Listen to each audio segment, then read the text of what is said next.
Llevamos conviviendo con él un año que sepamos y nos sigue desconcertando.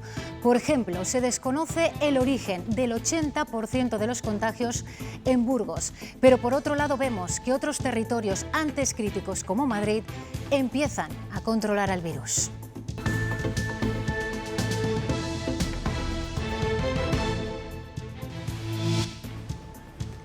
Cerrados desde hoy en Burgos los centros cívicos, culturales y deportivos y desde el viernes bibliotecas, museos, cines y teatros. Con estas nuevas medidas se intenta acercar al máximo al virus. Los contagios están descontrolados, no se conoce el origen del 80% de los positivos. Hola, ¿cómo están? Burgos se parapeta, prescinde de casi toda actividad salvo el pequeño comercio para reducir al máximo la posibilidad de contagio entre sus vecinos. Hoy la comunidad en su conjunto mantiene cierta estabilidad dentro de unos datos graves, como están viendo, pero es que tenemos la mayor incidencia de toda España y a ese sumatorio contribuye Zamora. Después de Burgos, la ciudad y la provincia con peores datos. Sara, Andrés. Zamora tiene el dudoso honor de liderar la peor estadística en lo que se refiere a la ocupación de los hospitales en nuestra comunidad, pero además es la segunda, por ejemplo, en la incidencia acumulada de casos, especialmente en la capital, que suma 1.200 positivos por cada 100.000 habitantes en las 2 últimas semanas. Ávila y Segovia, las 2 provincias de España, según el INE, que más vecinos ganaron este verano. Su proximidad a Madrid, las posibilidades del teletrabajo y el cambio de vida que ha impulsado la pandemia, posibles causas. Y ellos llevan sin trabajo casi un año, con sus atracciones paradas y con unas previsiones que no pueden ser peores. Son feriantes y se sienten los grandes olvidados. Pensábamos que, como todos los sectores, después en la desescalada íbamos a entrar a trabajar, pero qué va, de nosotros no se acordó nadie. En su celda, en la cárcel de Brieva, han encontrado muerta esta mañana a Rosario Porto, condenada por el crimen de su hija Asunta. Ávila, Roberto Ponce, ¿qué es lo que ha pasado? Todo ha sucedido en media hora porque cuando los funcionarios han realizado el recuento esta mañana, Rosario Porto estaba viva. Después la hallaban colgada en su celda de este centro penitenciario abulense.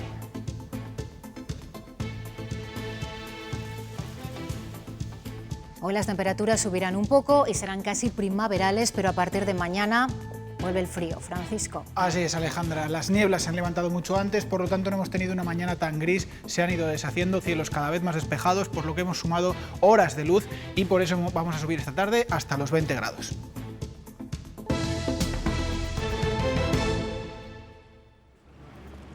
Burgos cierra desde hoy y durante 14 días sus centros municipales cívicos, culturales y deportivos. A partir del viernes, la Junta suma a estas medidas el cierre de bibliotecas, archivos, museos, cines y teatros, también durante 2 semanas. La ciudad se congela, minimiza la actividad en sus calles prácticamente al pequeño comercio y levanta con ello un escudo a la propagación del coronavirus. Si es bien para todos, pues me parece bien, pero a mí me encanta venir y mis nietos también vienen y bueno, es una faena, pero aquí se trata del bien para todos. Yo creo que es un mal necesario, por desgracia, porque a nadie nos gustan estas restricciones, pero claro, la cruda realidad nos muestra que no hay otro remedio, porque parece ser que es la única solución de momento. Ay, a mí me parece estupendo, porque si no esto es que no se acaba. No queda otra. Los datos son mejores hoy que el lunes, pero dentro de lo complicadísima que es la situación. No hay control en Burgos sobre los contagios, no se sabe de dónde vienen en el 80% de los casos y se espera, se confía en esta nueva materia de medidas, además del cribado que empezará el sábado. De momento no se contempla un confinamiento perimetral de la ciudad. Leticia Gutiérrez. Así es, era una posibilidad que estaba en el aire, pero de momento no se va a ejecutar. Francisco Igea y Verónica Casado han visitado esta mañana el Hospital Universitario de Burgos. Después, la consejera de Sanidad ha confirmado esas nuevas medidas restrictivas para Burgos en el deporte, el ocio y también la cultura. Entrarán en vigor el próximo viernes. Un dato preocupante, no se sabe el 80% de los contagios, de dónde vienen. Por eso anima a la gente a que acuda al cribado masivo que tendrá lugar a partir del próximo sábado. Tanto Verónica Casado como el alcalde de Burgos han asegurado y han pedido a la población que la máxima responsabilidad y el autoconfinamiento voluntario. Desde el viernes y durante 15 días, la Junta clausurará en la capital burgalesa espacios de ocio y cultura que dependen de la Junta. Se suspende la apertura al público de bibliotecas, archivos, museos y salas de exposiciones, salvo para la prestación de servicios mínimos, investigación, préstamo de libros. Se suspende la apertura al público de cines, teatros, auditorios. También se suspenderán, entre otras cosas, la realización de actividades de tiempo libre en espacios cerrados o los conciertos, así como la actividad deportiva oficial no profesional autonómica. Y no se permite la asistencia del público a ningún evento deportivo. Casado asegura que en esta ciudad, a pesar de contar con una de las mayores tasas de rastreadores de la región, la mayoría de la gente no sabe dónde se contagia. Casi el 80% de las personas contagiadas desconocen quién ha podido contagiarlas y dónde ha podido contraer el virus. Medidas complementarias que esperan frenar contagios y evitar el colapso del UBU. El hospital tiene riesgo de poder colapsar. Actualmente hay derivados 35 pacientes al Divino Valles y aseguran no están dejando de lado la patología no COVID. Se revisa diariamente la capacidad para poder programar hasta 7 u 8 quirófanos día de cirugía oncológica y cirugía no demorable. Se está trabajando también para derivar al Hospital de Recoletas actividad quirúrgica. Y confirma que en atención primaria continuarán las consultas telefónicas. No solo es delicada la situación de Burgos, no hay que olvidar que la incidencia del virus en Castilla y León es ya la mayor de toda España. Y en ese ranking del que queremos bajar está también Zamora. Esta ciudad tiene la segunda incidencia más alta de la comunidad, después de Burgos, la cuarta de toda España. La delegación territorial Sara Andrés habla de situación crítica. Sí, porque la situación está complicada, pero también en la provincia, que también ocupa el segundo lugar en el ranking autonómico, con casi 1.100 casos por cada 100.000 habitantes en los últimos 14 días. Eso es verdad que el dato peor y más preocupante está en la capital, con más de 1.200 casos de incidencia acumulada en las 2 últimas semanas y 700 en los últimos 7 días. Son cifras preocupantes, pero también preocupan los de la capacidad hospitalaria. El 80% de las camas que hay en planta en el complejo asistencial están ya ocupadas y más del 31,5% de esos enfermos tienen coronavirus. Es la peor tasa de toda Castilla y León. La UCI está al 37%. Nos encontramos en una situación muy delicada, con unos índices muy altos que están poniendo en riesgo todos los días nuestra capacidad sanitaria, y el riesgo de colapso está ahí, estamos en el límite. Cualquier exceso por parte de cualquier persona nos puede poner a todos en una situación dramática y, por lo tanto, Y en conjunto, Castilla y León mantiene su línea de estabilización de casos. Hoy suma 1.303 positivos. Son 300 menos que hace una semana, con Valladolid a la cabeza de esos contagios. Sin embargo, continúa preocupando el número de fallecidos. Es de 43. 2 en residencias y 41 más en hospitales. La cifra más alta de esta segunda ola. Y en la amalgama de datos que vamos conociendo todos los días encontramos también más información sobre el coronavirus en Castilla y León. Por ejemplo, hay más mujeres contagiadas que hombres, según los datos de atención primaria y que hemos recogido en esta pantalla. En color azul los hombres, en rojo rosa las mujeres. Las mujeres, como decimos, encabezan los positivos en todos los grupos de edad, desde los 19 años y hasta después de los 80. Y sobre la edad, también otro dato relevante y que diferencia esta ola de la anterior. Es la franja de entre 40 y 59 años en la que se concentran, como ven, el grueso de los contagios y no después, como vimos en primavera. Y en el Hospital Virgen del Mirón de Soria se ha adaptado la biblioteca para concentrar a los rastreadores que hasta ahora desempeñaban su labor en los centros de salud Soria Norte, Sur y Rural, ubicados en la capital.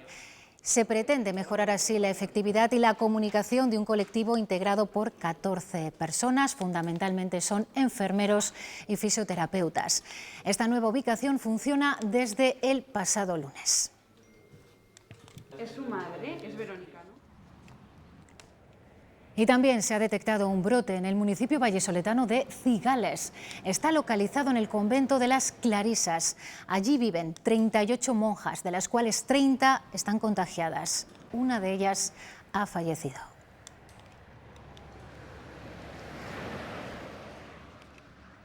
Y hoy hay noticia doble sobre la vacuna. Pfizer corrige su eficacia y la eleva al 95%, igual que la de Moderna, con la consiguiente respuesta del mercado bursátil.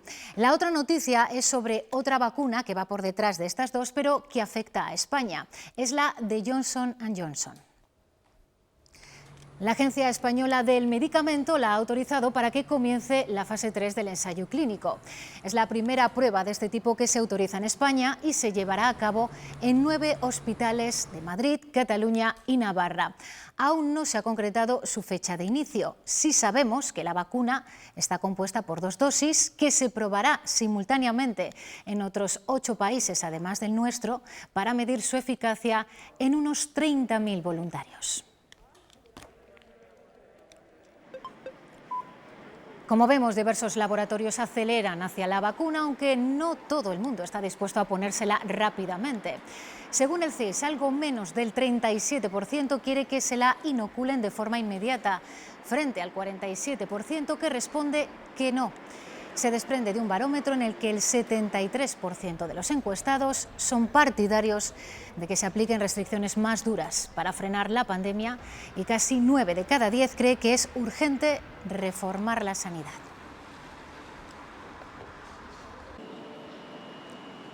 Lo estamos viendo, la situación de Castilla y León es grave y no podemos evitar mirar a nuestro alrededor, a lo que otras comunidades autónomas están haciendo. Y ahí es donde nos llama la atención la evolución de Madrid. Con medidas más laxas que en otros territorios, con una estrategia propia más que controvertida en distintos momentos, Madrid está bajando sus contagios. Daniel de la Fuente, ¿cómo se explica? Sí, los datos reflejan que desde mediados del pasado mes de septiembre la incidencia acumulada en Madrid ha bajado más de un 70%, desde los 800 casos por cada 100.000 habitantes hasta los 298 actuales. Detrás de esta bajada pueden estar los test masivos de antígenos o las continuas limitaciones que tenemos desde el pasado 21 de septiembre. Por ello, hemos querido contactar con algunos expertos para que nos den su opinión, las claves de este descenso.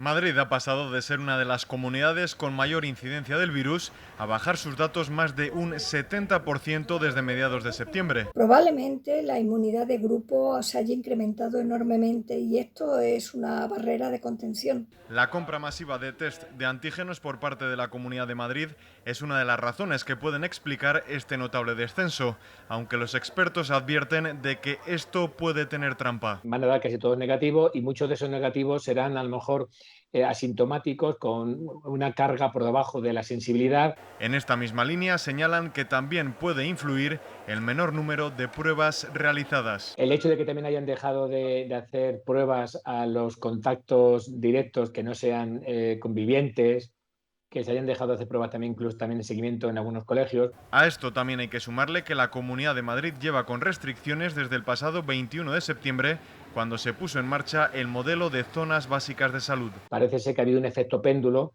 donde las personas han cobrado más conciencia. Sin embargo, advierten que este descenso no se ha notado de forma directa en las hospitalizaciones. Aunque celebran esta mejora de datos, advierten que no hay que relajarse. Tenemos que seguir en esta línea, desde luego, no conformando. Coinciden en la necesidad de evitar medidas triunfalistas, sobre todo de cara a este próximo puente y a las vacaciones de Navidad.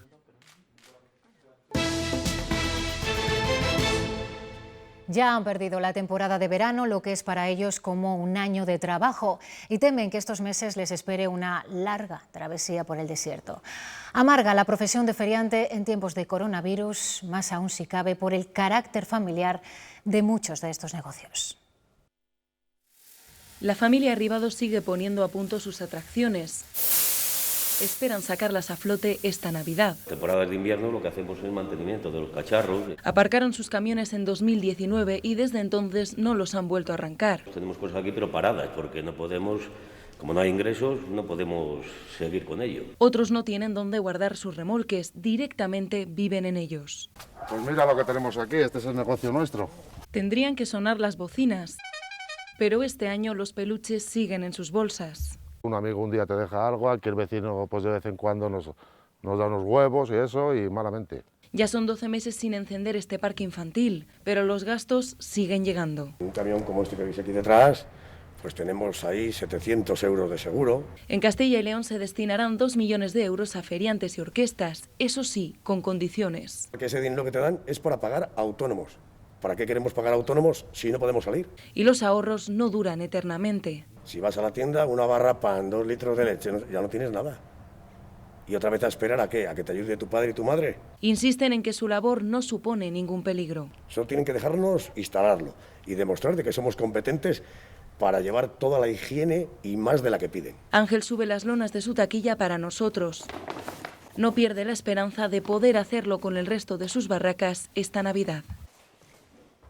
La Junta no lo ha confirmado todavía, pero los hosteleros dan por hecho que se prorrogará 2 semanas más el cierre de sus negocios. Es más, tienen asumido que no podrán abrir hasta después del puente de la Constitución. Pasan los días y la situación de la hostelería se complica más y más aún. Hablan de quiebra total y tienen claro que les queda cierre por delante. Tenemos asimilado de que hasta después del puente tenemos claro que no nos van a dejar abrir. Según sus datos, muchos negocios se han quedado ya por el camino. Cerrar a fecha de hoy, cierre total y que no vuelvan a abrir, hay un 15% que han cerrado en Castilla y León. Su petición, un plan de rescate urgente y sobre todo que lleguen las anunciadas ayudas. Y ya poco nos queda de pedir en los bancos. Nos tienen que dar una solución o que esas ayudas que comentan que pueden llegar, que lleguen. El takeaway es la solución de muchos, paga algunas facturas y dicen es mejor que quedarse en casa. Para el cliente se ha convertido en el recurso que queda en época de resignación. Es lo que hay que cernirse a lo que dice la ley. Uno al final se adapta a lo que tenemos y a tirar para adelante. El fin de año se aproxima y esto es lo que perderían si siguen cerrados. De plena temporada de Navidad, donde es un 30% de la facturación anual. Mientras anuncian que volverán a salir a la calle, en Valladolid, el próximo día 24. Son responsables de las agencias de viajes protestando frente al Congreso. Piden visibilidad y ayudas urgentes. Dicen que la crisis del coronavirus ha afectado gravemente a su trabajo. Solo en 2020 la facturación ha caído en más del 90%. Es un poco duro, pero con el tiempo se va mejorando y tal, coge uno cuerpo y tal, y al final es bonito. A mí me resulta algo bonito, vamos. El municipio de Torre del Bierzo, en Ponferrada, quiere fibra óptica. Su alcalde se lo exige a las administraciones porque es una infraestructura necesaria. Pero porque además un call center ubicado en la localidad en pleno medio rural necesita la máxima velocidad para poder operar.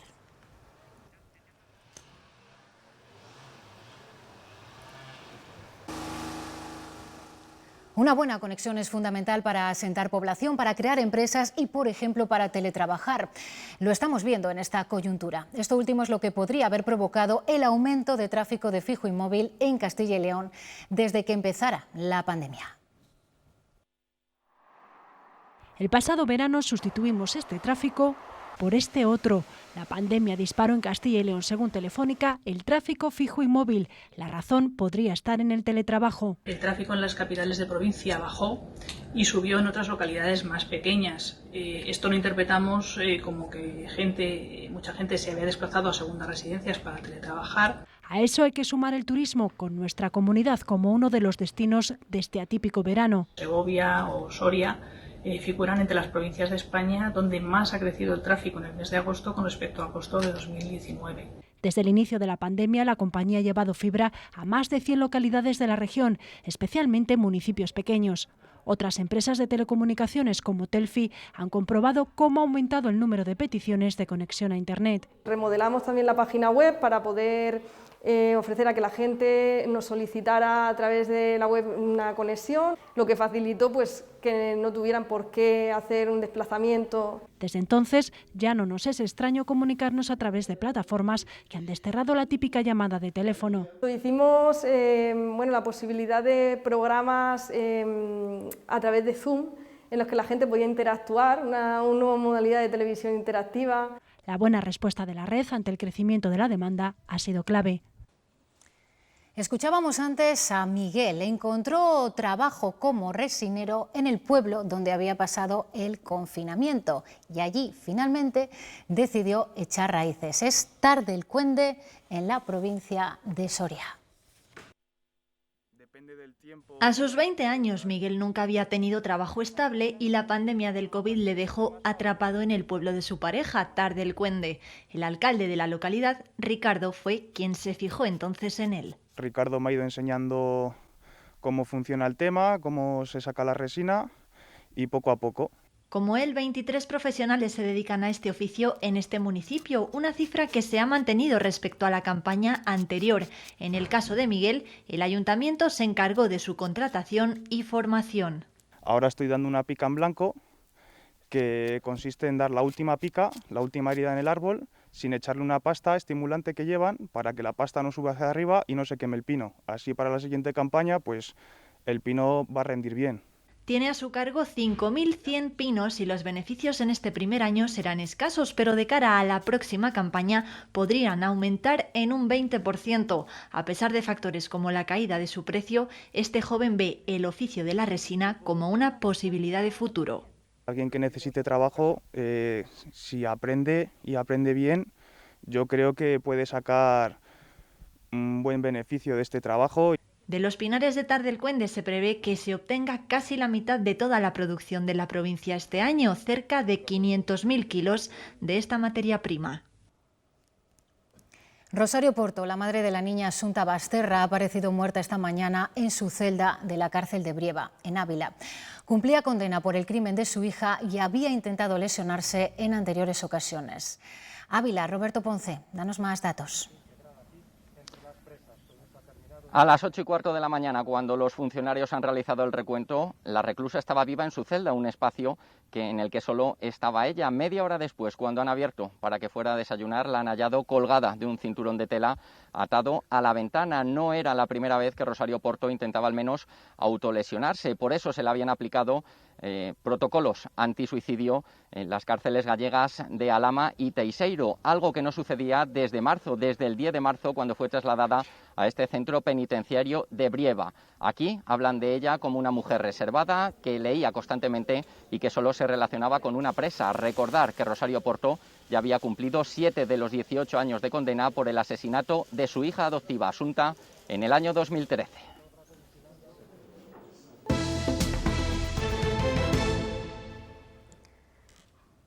Siguen las movilizaciones desde la educación concertada contra la ley CELA, que se aprueba mañana en el Congreso. Padres, docentes y equipos directivos se han concentrado en colegios como este de Valladolid. Acusan al Gobierno de acabar con la libertad educativa que protege la Constitución. Claramente lo que esconde la ley es la legislación de la muerte de la enseñanza concertada. Nos quieren ahogar desde el Gobierno para que los presupuestos generales salgan adelante. Han utilizado la educación como moneda de cambio. Me están imponiendo condiciones para que el Estado dirija lo que es la elección y la educación de mis hijos. Aquí no tenemos profesores de historia, no tenemos profesores de lengua, de latín, de cultura clásica, pero tenemos profesores que les ayudan, que son fisios, que les ayudan a salir a una tienda a comprar, a distinguir el dinero, a distinguir las monedas, a coger un autobús, a saber ir a una piscina y ser independientes. Mi hijo tiene muchas necesidades que en un centro ordinario no podían hacer nada con él, iba a estar en un rincón como una planta. En los centros de educación especial es donde algunos niños encuentran los recursos necesarios para llevar al máximo sus capacidades, lo que equivale a cumplir con su derecho a la educación. Muchas familias ven con temor la nueva ley educativa que, si bien no va a cerrar esos centros, sí recoge que a 10 años vista los centros ordinarios tendrán que estar preparados de la misma manera. En cada clase de educación especial hay una maestra especializada en pedagogía terapéutica para enseñar a hablar, a contar o a comunicarse a través de pictogramas. En un centro ordinario eres tú el especialista que atiendes 1 hora a cada niño y aquí están toda la jornada trabajando con nosotros. Junto a cada profesor está un auxiliar para atender cualquier necesidad de los niños. A nivel de habilidades sociales, de higiene, de limpieza, de lavado, de comida. También hay enfermeras y fisioterapeutas. En este centro hay 50 profesionales diferentes para 100 alumnos. Con diferentes pluripatologías. Hay niños muy afectados a nivel motor, a nivel cognitivo. Todos tienen una discapacidad, pero el grado de discapacidad es amplísimo. Además de aulas, hay piscina terapéutica, sala multisensorial o sala de fisioterapia. Un montón de material que sería inviable multiplicar por 1000 en todos los colegios ordinarios. En un centro ordinario estos niños tienen que salir a un aula de educación especial muchas veces para poder recibir la atención especializada. Aquí todo el centro es una atención especializada. Este entorno garantiza los derechos del niño. La nueva ley educativa no va acompañada con el ingente presupuesto necesario para llevar esta aspiración a los colegios ordinarios. Hay mucha confusión en torno a este asunto. Entre otras cosas, se acusa al Comité Español de Representantes de Personas con Discapacidad, CERMI, de querer acabar con la educación especial. La entidad apuesta por la libertad de elección, por el momento, hasta que se pueda ofrecer una integración individualizada. De lo que se trata es de que existan esos recursos totalmente indispensables para que las personas puedan ser tratadas de una manera individualizada en un contexto normalizado, que eso es lo que pretendemos. No demonizamos absolutamente para nada los centros de educación especial, en estos momentos nos parecen totalmente necesarios. Segunda sesión de pleno en las Cortes de Castilla y León con la educación también como debate fundamental. La oposición critica al Gobierno autonómico por no cumplir las modificaciones educativas pactadas en el acuerdo de reconstrucción, pero los populares les atacan con la ley CELA. Laura Zembranos, ¿qué piden desde la Junta? Sí, el Grupo Popular ha presentado una proposición con varias solicitudes en materia educativa destinadas al Estado y basadas en 4 ejes: que se cree una EBAU única, que se mantengan los centros de educación especial, también que se mantenga la educación concertada compatibilizándola con la educación pública y también un tema de más actualidad, que el castellano continúe siendo lengua vehicular, algo que se eliminaría con el último acuerdo de presupuestos. Partido Socialista y Podemos dicen que con esto no se devalúa la lengua, pero Ciudadanos habla de trueque con los nacionalistas para que puedan salir adelante esos presupuestos generales del Estado. Pero si se aprueba la ley CELA, la desprotección de los más vulnerables frente a los desleales poderes nacionalistas será absoluta. Un trueque en el que ustedes tal vez hayan ganado unos presupuestos, pero lo han hecho a cambio de uno de los mayores tesoros que tenemos todos los españoles, nuestra lengua común. Mienten contumazmente cuando dicen que el castellano queda arrinconado. Absolutamente mentira. Está garantizado por la Constitución. Todos los niños y niñas de este país conocen perfectamente la lengua castellana, pero muchos de ellos, en los territorios en los que hay lenguas cooficiales, no hablan una lengua que es cooficial.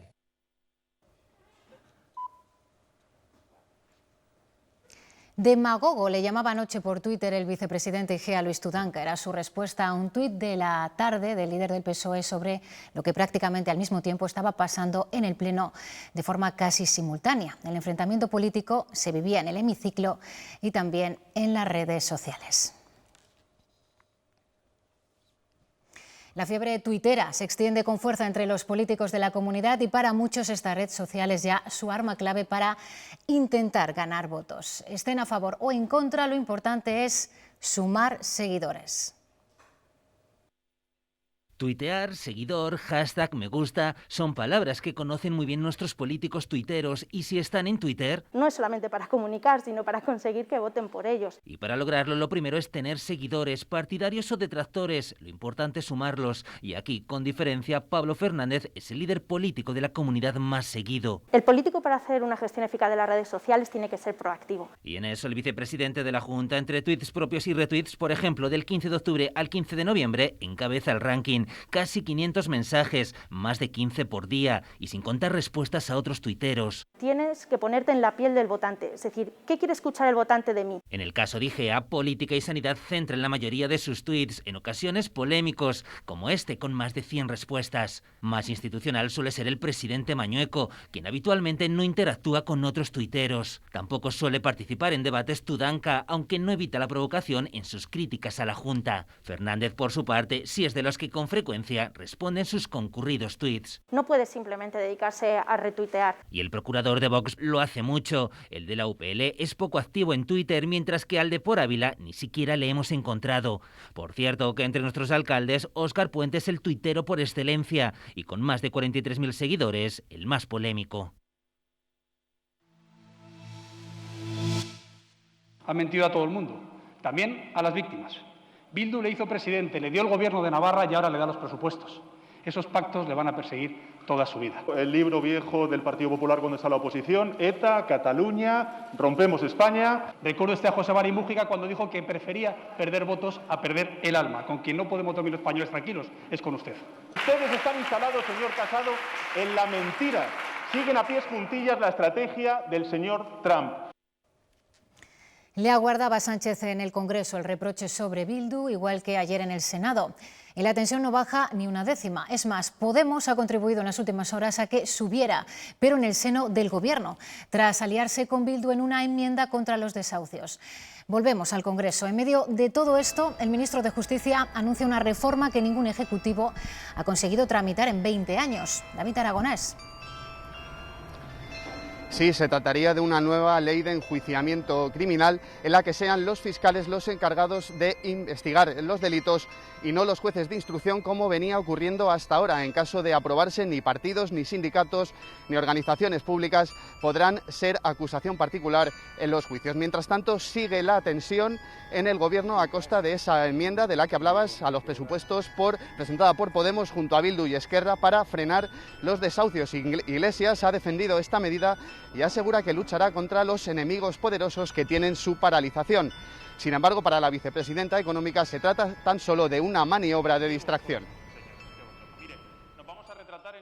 Veo en muchas ocasiones pues acciones que pueden responder a búsqueda de visibilidad o tratando de ocupar un espacio. Yo creo que no tenemos que dejarnos despistar por este tipo de situaciones y centrarnos en lo importante. Y lo importante es sacar adelante estos presupuestos.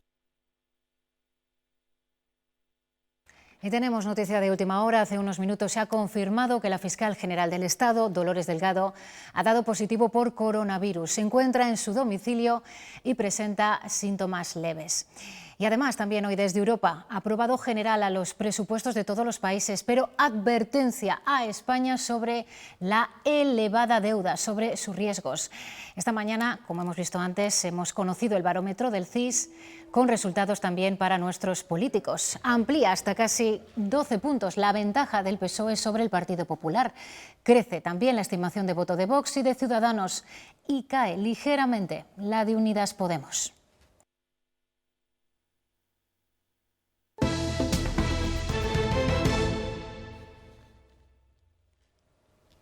Dos provincias de Castilla y León son las que más vecinos han ganado durante el verano, según datos del Instituto Nacional de Estadística, del INE. Localidades de Ávila como Navaluenga han tenido un incremento de población del 27%. En Segovia el aumento ha sido del 25%.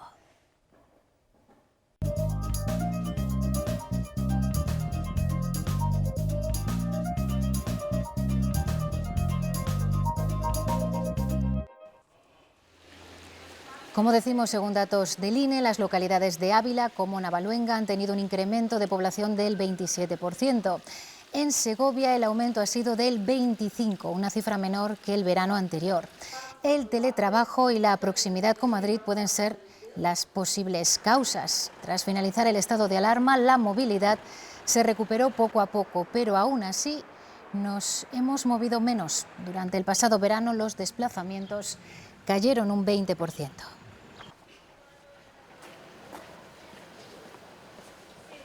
Y ya está disponible en las librerías La ciudad de vapor, el libro póstumo de Carlos Ruiz Zafón.